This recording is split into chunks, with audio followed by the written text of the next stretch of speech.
오늘은 좀 난해하다고 볼 수 있는 다니엘서에 대해서 한번 공부를 해보도록 할게요. 근데 다니엘서가 참 할 얘기가 많은데 하기 전에 저희들이 좀 역사적인 배경을 좀 알아야 다니엘서를 이해를 할 수가 있습니다. 그래서 제가 그 부분들을 조금 말씀을 드리도록 하겠습니다. 바벨론이라는 나라가 있어요. 원래 이제 주변국들 중에서 처음에는 이제 아람이라는 나라가 요게 다메섹 같은 나라예요. 패권을 차지하고 있었는데 아람이나 다메섹이란 나라를 물리치고 요게 한 730년 정도에 망하거든요. 730에 그 나라가 아수르라는 나라가 다메섹을 멸망시켜요. 그래서 요 아수르가 패권을 차지하고 있다가 요게 612년 또는 니느웨가 수도인데 그 608년에 바벨론한테 멸망을 당합니다. 이게 신바벨론이에요. 우리가 함무라비 법전 하면 그건 구바벨론이고 요 바벨론이 이제 아수르를 멸망시켰는데 요 나라가 539년에 또 멸망당해요. 그게 메데와 바사라고 말하는 게 그게 페르시아예요. 페르시아라고 하는 나라. 고레스 왕이. 그리고 요 페르시아를 멸망시킨 사람이 약 한 332년 정도의 알렉산더입니다. 알렉산더. 근데 다니엘서가 이런 이방 나라들하고 연관이 돼 있어서 우리가 요 역사적인 배경들을 좀 알아야 되는데 그 중에서 첫 번째 요 바벨론이라는 나라,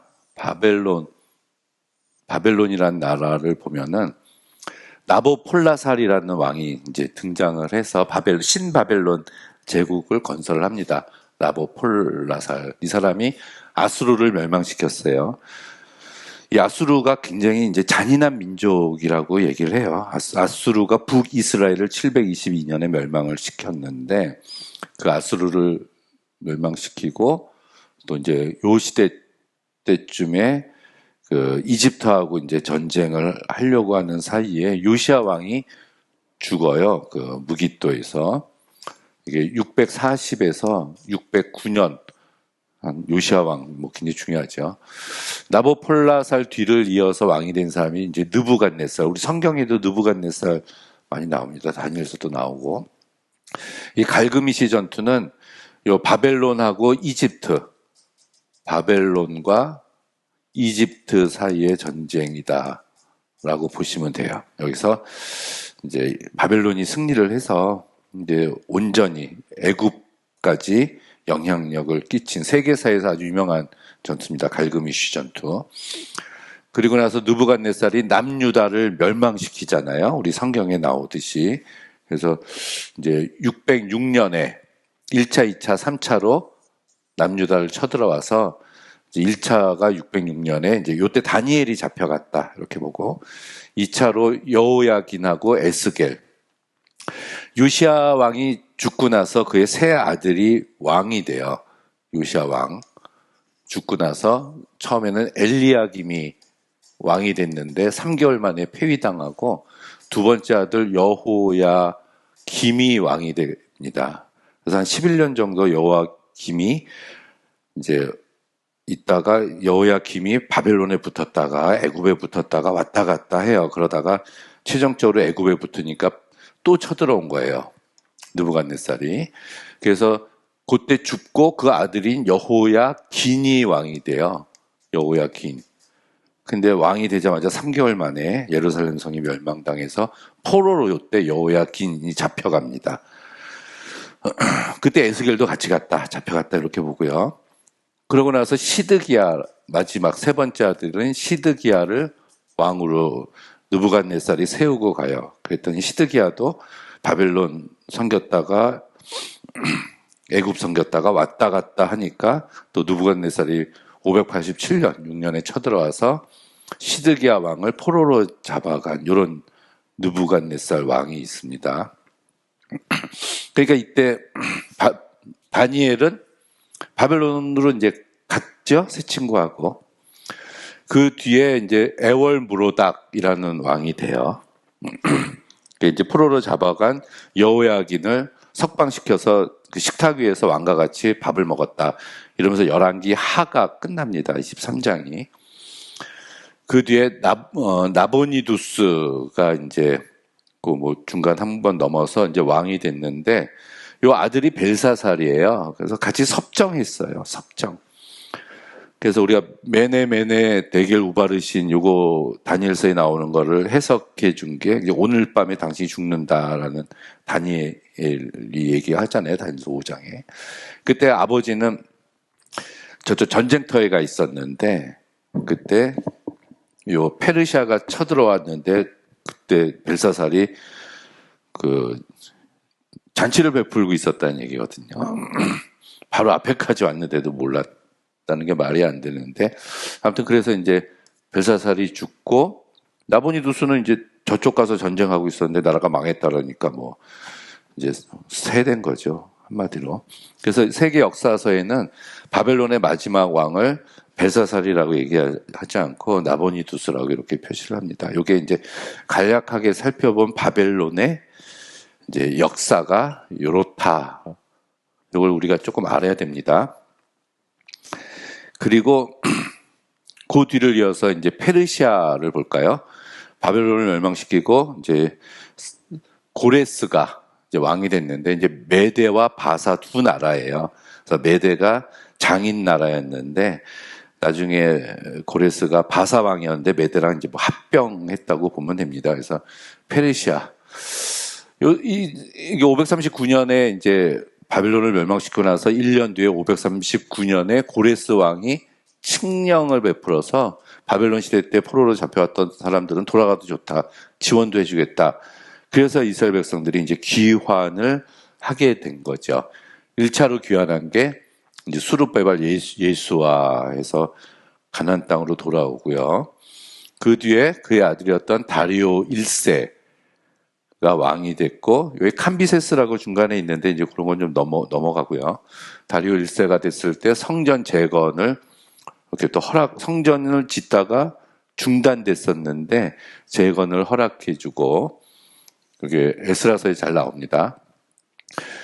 그 뒤가 이제 크세르크세스, 요게 이제 우리 에스더 할 때 봤었던 아하수에로 왕이 그 다음의 왕이고, 그 다음 이제 아닥사스다 1세와 2세가 나와요. 요 아닥사스다 1세 때 아마 에스라와 느헤미야가 뭐 왔을 것이다. 뭐 논란의 요지는 좀 있습니다. 그리고 마지막 다리오 3세 요때 왔을 때 여기 이제 알렉산더한테 멸망당하는 게 이제 페르시아 시대 한 200년 정도 지속된 나라가 요 나라였어요. 그 뒤에 알렉산더까지 봐야 돼요. 알렉산더가 페르시아를 멸망시키고, 근데 이소스 전투라고 이제 굉장히 유명하죠. 다리오 왕하고 전쟁했었던 알렉산더가 적은 인원으로 뭐 20만 명인가 30만 명을 물리쳤다는 거. 그래서 뭐 알렉산더가 대제국을 해서 이제 동쪽으로 인도 저쪽까지도 가고요. 이집트도 정복을 해가지고 이집트 내려와가지고 그 도시 하나 건설한 게 그게 아주 유명한 그 알렉산드리아라고 얘기해서 이집트가 멸망당했잖아요. 그래서 이 이집트, 고대 이집트는 BC 한 3000년부터 요 332년까지라고 얘기를 해요. 고대 우리가 알고 있는 파라오에 대한 그때 한 30왕조가 있었고 뭐 수백 명의 왕들이 그 있었던 고대 이집트가 알렉산더에 의해서 완전히 멸망을 당했고, 가우 가멜라 전투 뭐 이런 것도 있었어요. 그래서 이 말씀을 왜 드리냐면은 알렉산더가 이 예루살렘과 이 팔레스틴 지역을 왔다 갔다 했어요. 그래서 우리가 역사 속에서, 세계 역사 속에서 알고 있는 이 알렉산더도 성서와 연관이 있는 사람이라고 봐야 됩니다. 그러고 이제 금방 죽었잖아요.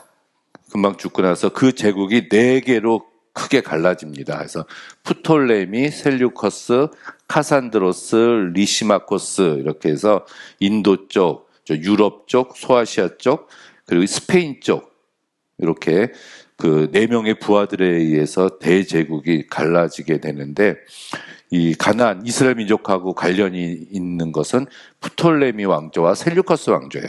프톨레미 왕조는 이집트 쪽을 다스렸고 셀류커스는 이제 시리아 쪽을 다스렸다.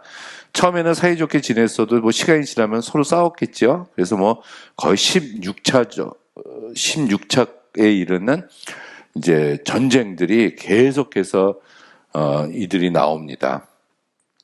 그래서 처음에는 프톨레미가 좀 강했어요. 프톨레미 2세가 도서관을 만들었고 그 도서관을 만들었는데 책이 없는 거야. 그래서 이제 히브리어 성경을 헬라어로 번역해라. 요게 나온 게 이제 70인역이 이때 나왔다라는 얘기입니다. 그러다 셀류커스가 물러나고 프톨레미가 이제 물러나고 셀류커스 메소포타미아 소아시아를 다스리고 있었던 이 왕조가 이제 세력을 넓히고 이 이스라엘 사람들 그 세력에 영향을 끼치게 됐습니다. 그 중에서 안티오커스 3세라는 왕이 있어요. 뭐 괜찮은 왕이었어요. 유대인들이 보기에는. 그래서 이 안티오커스 3세를 유대인들이 지지했고 이제 도와줘서 왕권을 차지하고 전쟁에서 승리한 안티오코스 3세가 유대인들에게 유화 정책을 폈습니다. 그래서 사이좋게 잘 살았어요. 그런데 로마하고 전쟁에서 안티오코스 3세가 집니다. 그래서 막대한 전쟁 배상금 때문에 돈이 없으니까 이제 고민하다가 그 아들이었던 셀류코스 4세가 유대인들의 성전을 침략해서 배당금으로 주려고 성전에 있는 비싼 것들을 약탈해간 이런 사건들이 있어가지고 이게 이제 좀 안 좋아지기 시작을 한 겁니다. 이 부분이 이제 신구약 중간 시대 때 나오는 구분들이에요. 그래서 그 다음에 아주 안티오코스 4세라는 왕이 나오는데 이 왕을 우리가 기억해야 됩니다. 안티오코스 에피파네스 4세라고 얘기하는데 유대인들에게 있어서 가장 핍박을 많이 하고 유대인들을 죽이려고 했었던 이 왕이죠. 이게 자신을 신격화하고 종교적으로 박해를 했습니다. 그래서 이제 신구약 중간에 이제 제경, 외경, 카톨릭은 정경으로 뭐 인정을 하는 마카비 일서에 이 안티오쿠스 4세에 대한 기록이 남아 있어요. 거기 45절, 50절을 보면은 성소 안에서 번제, 예루살렘 성전, 희생제물을 금지하고 안식일을 못 지키게 하고 성소와 선직자들을 모독하고 이교 제단, 신당을 세우고 유대인들이 부정하다고 생각하는 돼지 같은 것들을 예루살렘 성전에서 희생제물로 드리게 하고 할례를 금지시키고 또 율법을 버리고 규칙을 바꾸고 이 명령을 어긴 자는 사형에 처한다. 이런 식으로 유대인들을 이제 박해를 했다는 얘기입니다. 격하게. 그러니까 이제 유대인들이 살 수 있어요? 살 수 없으니까 반란을 일으켰는데 그게 이제 마카비 혁명이라는 겁니다. 그 제사장이었던 마따디아가 5 아들을 데리고 하시딤, 나중에 이제 바리새인과 이제 사두개파가 되는 하시딤 세력들과 연합을 해서 혁명을 일으켰어요. 그러다 이제 마따디아는 늙어서 곧 죽었고 그 셋째 아들이었던 유다가 지휘권을 차지했는데 이 사람 별명이 망치예요. 근데 이 망치라는 말이 마카비라는 말이라고 합니다. 그래서 이제 전투에서 승리를 했어요. 166년에 이겼네. 그래서 이제 독립을 하고 성전 정화 작업해서 성전 봉헌식을 깨끗하게 했는데 이게 우리 요한복음에 나오는 수전절이에요. 수전절, 하누카라고 하는. 그래서 하누카가 이제 빛의 절기인데 이제 성전을 깨끗하게 하고 이제 등불을 켰는데 기름이 없었대요. 그래서 기름을 구하러 오는 동안 이 불이 꺼지지 않아야 되는데 8일 동안 불이 꺼지지 않았답니다. 뭐 하나님의 능력으로. 그래서 하누카라고 빛의 절기다 뭐 이렇게 얘기합니다. 그 뒤를 이어서 이제 마카비 또는 하스모니안 왕조가 164년에서 63년 한 100년 정도 이제 지속이 돼요. 시리아는 안티오코스 4세가 죽고 데메트리우스 뭐 그뒤에 뭐 여러 왕들이 있었지만 이 사람에게 이르러서 이제 유대인에게 종교적인 자유를 인정하고 계속 이제 전쟁도 하고 그랬어요. 그러다가 마따디아의 마지막 아들인 시몬이 이제 거의 완전한 독립을 이루고 이제 통치를 하게 됩니다. 그러다가 63년에 로마한테 멸망당해요. 그래서 신약에 이제 로마가 나오는 거죠. 63년, 이 BC예요, BC. 예수님 오시기 60년 전에 멸망이 당하고 난 다음에 이 폼페이, 우리 시저 카이사르와 경쟁 관계에 있었던 이 폼페이가 예루살렘을 멸망시키고 나서 워낙 막강했으니까 이 안티파터라는 사람을 유대 지역의 집정관으로 임명을 하는데 이 사람이 에도민이었어요. 이두메 사람. 그래서 그의 아들이 이제 대헤롯이 되고 이제 그가 또 아들을 갈릴리 총독으로 또 임명을 하게 돼서 우리가 신약 성경을 보면은 뭐 헤롯 왕이 나오고 로마가 나오고 하는 게 이런 역사적인 배경을 가지고 있습니다. 그리고 이제 다니엘을 봐야 되는 거야. 이 다니엘은 처음에 느부갓네살이 쳐들어왔을 때 이제 잡혀가서 고레스 왕 3년 정도까지 536년 정도까지 왕들의 자문 기간으로 있었다. 이렇게 보여지거든요. 근데 우리가 이제 고대 의인 중에 한 사람이라고 노아와 욥과 다니엘 이런 거 언급되는 거 많이 봤죠. 고대 의인들.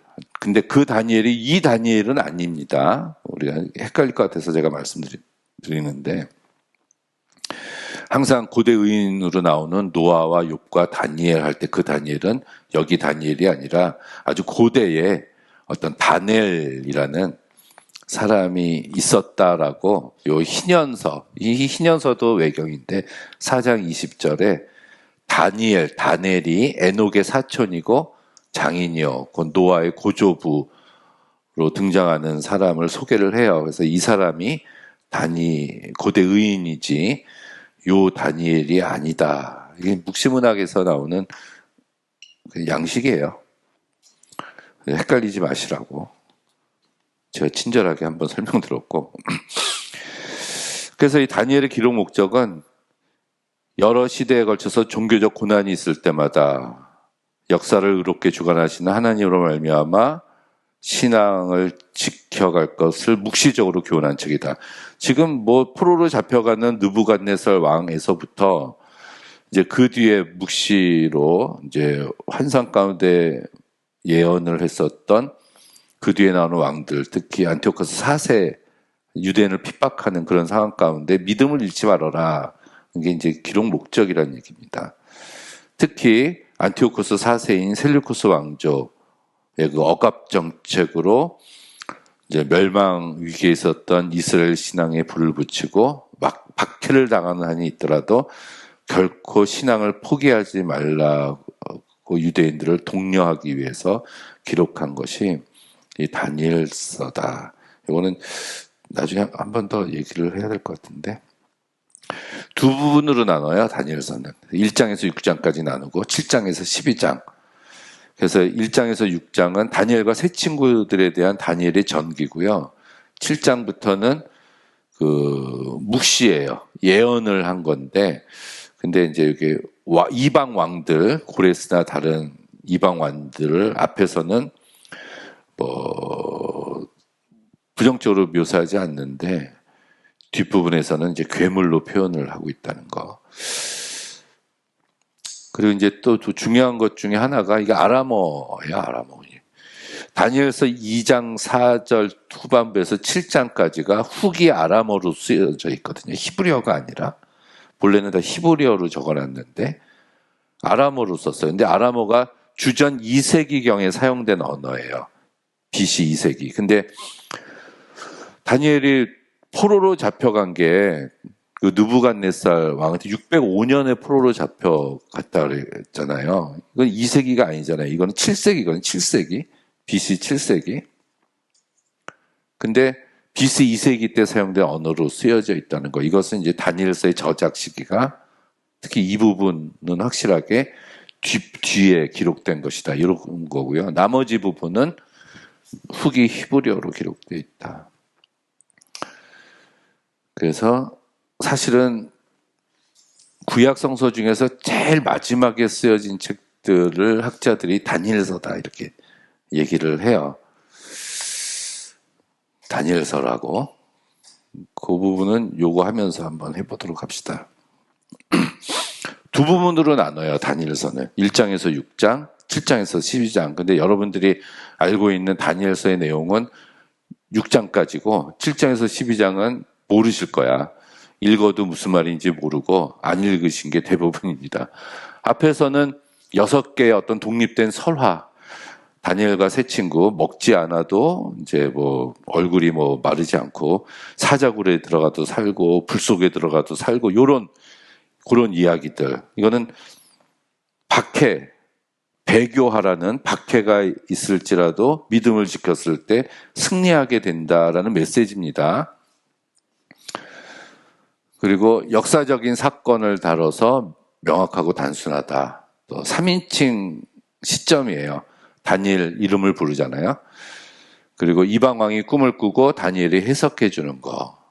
그래서 느부갓네살 왕 때 포로로 잡혀가서 고레스 시대 때까지 하고 예언 형식으로 되어 있는데 7장에서 12장은 환상이 있어요. 4개의 환상. 그래서 이제 이 환상을 어떻게 해석해야 되는 거냐고 하는 거고 다니엘이 이제 미래를 얘기했다는 거예요. 미래를 예언할 수 있죠. 뭐 하나님이 보여주시면 뭐 당연히 할 수 있는 건데 이제 후기 아람으로 쓰여져 있고 뒤에 나오는 내용들을 보아서 아마 이 앞부분은 다니엘 시대 때 뭐 저작이 됐다고 하더라도 이 뒷부분은 이제 정확하게 아까 제가 말씀드렸던 바벨론 그리고 그 페르시아 또 알렉산더 안티오쿠스 에피파네스 4세 얘기들이 여기에 다 나오거든요. 역사적인 일들이 아주 정확하게. 근데 그거를 하나님이 알려주셔서 미래를 예언했다고 보면은 뭐 문제가 없지만 이제 뭐 언어나 이런 걸 놓고 봤을 때 아마 후대 사람들이 그 역사를 보고 나서 기록한 것이 뒷부분이다 이제 이렇게 봅니다. 근데 어떤 형태로 했냐면 이제 묵시 형태로 했다는 건데 그 묵시라는 것이 우리가 일제 강점기 때 이제 사실적인 표현을 쓰지 못해서 우리들끼리만 알고 있는 어떤 비밀스러운 상징을 사용해서 글을 쓰잖아요. 그것처럼 유대인들만이 알고 있는 그런 상징을 사용한 독특한 문학 형태예요. 그래서 상징어, 비유들이 굉장히 많이 나오죠. 근데 비유는 해석을 해야 되는데 묵시문학이라고 얘기를 합니다. 그래서 이제 다니엘서가 이 뒷부분은 여러 가지 해석이 좀 갈리긴 해요. 갈리긴 하는데 대체적으로는 그 이후에 이루어진 역사적 사실들과 아주 똑같다는 거거든요. 똑같다는 겁니다. 그래서 복잡하고 모호하고 1인칭으로 돼 있고 다니엘이 꿈꾸고 천사가 해석하고 셀류코스 왕조와 톨레미 왕조의 정복도 다루고 있다. 그래서 이 다니엘서는 한마디로 말씀드리면 이제 다니엘과 세 친구, 다니엘이 이제 고난을 받잖아요. 그것도 믿음 때문에 신앙을 지키려고 고난을 받는데 고난을 받아라 그 얘기예요. 하나님이 지켜주신다. 그러니까 배교하지 말아라. 신앙을 버리지 말아라. 이렇게 이방의 다른 왕들이 주변의 환경들이 핍박하고 하나님을 버릴 것을 요구하더라도 신앙을 지켜라. 궁극적으로 하나님이 승리하신다. 이런 메시지를 주고 있는 거예요. 요거는 요한계시록도 똑같습니다. 요한계시록도 묵시서인데요. 물론 우리가 2000년 지난 우리들이 요한계시록을 읽고 있지만 요한도 첫 번째 독자는 그 당시 사람들이에요.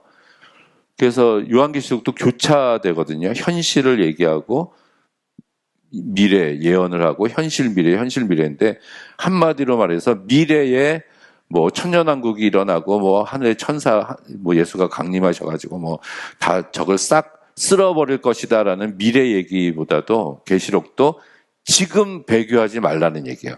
지금 신앙을 지켜라. 그러면 나중에 하나님이 심판하신다. 다니엘서도 그 요한계시록과 똑같은 어떠한 핍박과 어려움 속에서도 순수하게 신앙을 지킬 것을 얘기하고 있는 게 다니엘서라고 볼 수가 있습니다. 그래서 하나님은 온 세계와 인류 역사의 주권자가 되신다. 역사를 이끌어 가시는 분이 하나님이시다. 하나님의 역사 운행의 때와 시간을 우리 인간이 모두 이해하기는 힘들다. 그래서 오직 하나님만이 아신다. 그래서 우리가 다니엘서나 계시록을 아주 극단적인 종말론으로 해석하는 건 문제가 있습니다. 이 성경에 1차 독자가 있고 2차 독자가 있어요. 물론 하나님의 말씀은 영원히 살아계셔서 2000년 후에도 이루어지시지만 저는 요한과 다니엘이 2000년 후에 대한민국을 보고서 뭐 썼겠지만 그것보다는 당시 사람들한테 메시지를 전하려고 썼다는 게 훨씬 더 합리적일 거예요. 그래서 그걸 읽으면서 우리들은 2000년이 지난 우리들은 우리 믿음의 조상들이 그런 핍박 가운데서도 신앙을 지켰구나라는 것을 배워서 우리도 똑같이 그런 어려움이 닥칠 때 우리 믿음의 조상처럼 이겨나가자, 이런 자세가 되어야 되지 않을까요? 현재의 생활 속에서 맞이하는 불신앙 세력들의 핍박을 우리가 인내하고 이기자. 천사의 존재가 이제 조금 나오기 시작하는데 체계화가 부족하다. 이 천사의 기가 구약 성서에 뭐 욥기에서 나온다고 얘기하지만 그 욥기의 사탄의 뜻은 대적하는 자라는 뜻이죠. 이게 천사 아닙니다. 이게 신구약 중간 시대 때 구약 성서에 사실 부활이라는 개념이 구약 성서에 없어요. 안 나옵니다. 그리고 천사라는 개념도 구약 성서에는 참 찾아보기 힘들어요. 이런 것들은 신구약 중간 시대 BC 400년에서 예수님 시대 때까지의 어떤 문학적인 그때 나온 독특한 양식으로 보여야 될 겁니다. 근데 다니엘서가 이때 시기 때 쓰여진 것 같으니까 그런 얘기들이 좀 나오고 있고요. 신앙생활을 위해서 실제적인 모델들이 소개되어 있다. 그래서 이제 다니엘 기도 이런 거 있죠. 제가 예전에 어떻게 중고등부 연합 수련회를 가서 여러 강사님들 모시고 한 20년 전이니까요. 제목이 기도였어요. 그래서 여러 명의 강사님들이 오셔서 메시지를 전했는데 그때 참 난감했던 게 다 다니엘서의 기도. 본문이 똑같았어요. 물론 설교 내용은 좀 틀렸겠지만 그때 이제 여러 강사님들이 같은 본문을 가지고 그럴 만큼 이 기도와 금식에 대해서 다니엘서가 뭐 좋은 얘기를 하고 있다는 얘기겠죠. 우상 숭배를 멀리해라. 핍박을 각오하는 신앙을 가져라. 그리고 하나님의 말씀을 연구하는 모습, 이런 것들이 있다라는 게 이제 다니엘서입니다. 좀 어려운 책입니다. 다니엘서 어려운 책이지만은 일단은 그 책의 취지, 기록 목적을 확실하게 알고서 우리가 읽는 게 굉장히 중요하다고 생각을 해요. 네, 수고하셨습니다. 다니엘서 여기까지 하도록 하겠습니다.